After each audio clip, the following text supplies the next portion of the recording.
We're back with John McCutcheon. The new album is called Leap, and the song you just heard after that nice heavy conversation in the first half of the interview, the song you just heard is Song When You Are Dead, um, which, despite the topic, is not so heavy at all.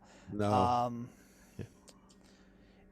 are you reluctant to write someone a song while they're alive? Oh, no.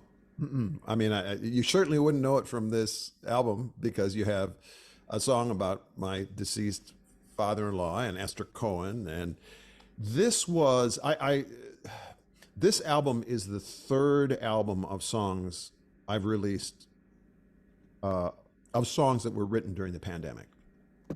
The very first one was called Cabin Fever, and I wrote it in early 2020. I had been on a tour in Australia, and I arrived back in the US in mid March of 2020 and quarantined myself because I'd been overseas for a month. I'd been on a plane for 24 hours. I just thought the only responsible thing to do was to quarantine myself. And my wife, who is also a writer, and I have a cabin in the North Georgia mountains. And I went up there and I wrote every day for almost 2 years, actually. Um, but the last song I wrote during that quarantine period was a song entitled The Night That John Prine Died. And that was the impetus for the phone call I received that resulted in the song When You Are Dead. A friend of mine called up and was raving how wonderful he thought the song I had written for John was. And it sort of was sideways hinting, well, I hope we're close enough that when I die, you'll write me a song. And I just thought, wow, it's my very first pre-mortem song commission. And so I just decided to have some fun with it. Well, you certainly did have some fun with it. Um, what is sort of your value on communicating these feelings to people while they're still alive? Oh,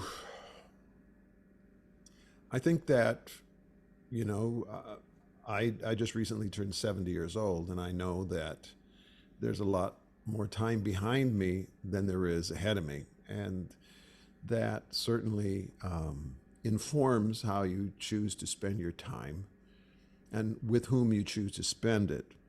So I remember telling my sons some years ago that you can never go wrong going to a funeral or doing something for an old person. And you can never go wrong, though this is debatable, telling someone how you feel.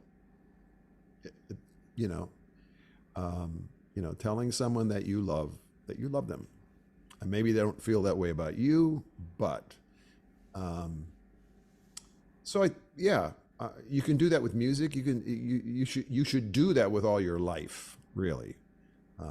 So certainly, there have been times when people who have been friends of mine have passed away, and as a kind of eulogy, I will write something about them. But I've certainly also written songs that honor the work that people do and the lives that they lead while they're still here among us. Give me the roses while I live, to quote the Carter family. Yes. Speaking of John Prine and that obituary song, tell me what John Prine means to you. Well, John was a friend. Um, we played a bunch of different times doing double bills. There was a Well, John was just one of those people who just seemed to pluck his songs right out of thin air. And I can't think of anybody, maybe Guy Clark, who falls in the category of when I hear a song that's new to me from them, I go, damn, I wish I would have written that. Um, John was a lovely guy, and in the song "The Night That John Prine Died," I recall being at the Cambridge Folk Festival back in 1991 or 92. I can't remember which. And we were down in the bar of the hotel where we were all staying, and a bunch of the musicians from the festival were there, and there was a band playing, and they took a break, and so we said, let's go up and sing some songs. And we never turned the stage back over to the band. And they were happy. They were getting paid and they didn't have to work. And other musicians would come up and join in with us. And it was great. And every time I would talk to John after that, on the phone or in person, he would just say, God, remember that night in Cambridge? That was a great night. And it happened to be the night, it happened to be Stevie Goodman's birthday. And so we ended up singing a whole bunch of Stevie's songs. It was John is a great loss, but at the end of his life, he just written and released a great album, The Tree Forgiveness. And, excuse me. And I saw him the fall when he was touring with that, and he looked like he was having a lot of fun and he was really happy. And after all the crap that he had been through with 2 different bouts of cancer and all that stuff, I was just really thrilled and heartened to see that he was doing so very, very well. And but he's a songwriter that spoke so many,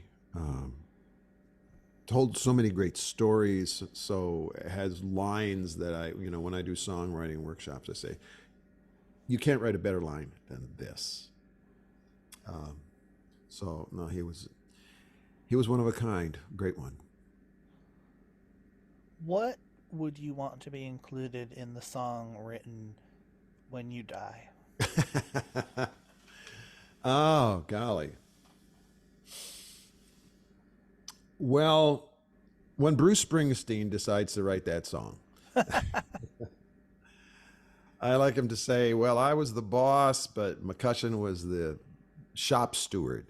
Um, yeah, gosh, I don't know. It's sort of like in that song, the song When You Are Dead, the bridge says, seems to me a legacy is earned, not owned.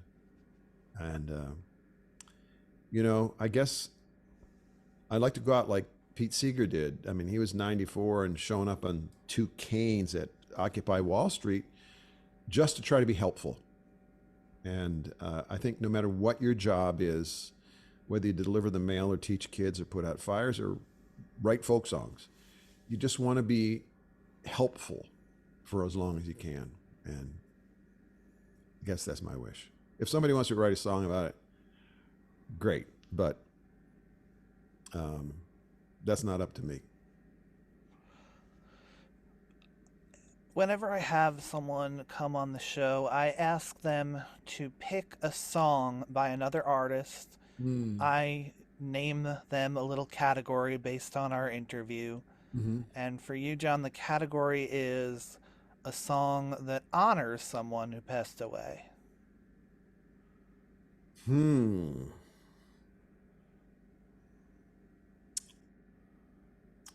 Golly. Well, Eric Bogle, who's a wonderful, he's a Scot who's lived in Australia forever, wrote a wonderful song called Safe in the Harbor when Stan Rogers died. And Stan died, it's hard to believe that it'll be 40 years next year. And Eric is, I see him every time I go to Australia. Saw him 3 years ago, and he's just the best. And he writes better funny songs than most people. But that's a pretty great song because Stan's death touched a lot of us who knew him, and certainly people who loved his music. That's a good one. Um, Probably in terms of the kind of, there's stuff that has in the classical world.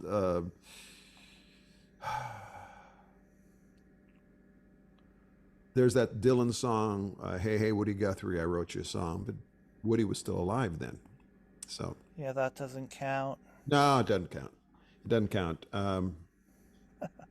It's all right. Safe in the Harbor is a plenty good choice. Yeah, it's a great Um, song. I'd love to hear it. So let's play Safe in the Harbor. John McCutcheon, thank you so much for coming on. Oh, you're welcome. It's a pleasure to talk to you, Trevor. I hope we get to do it again sometime. Maybe, maybe.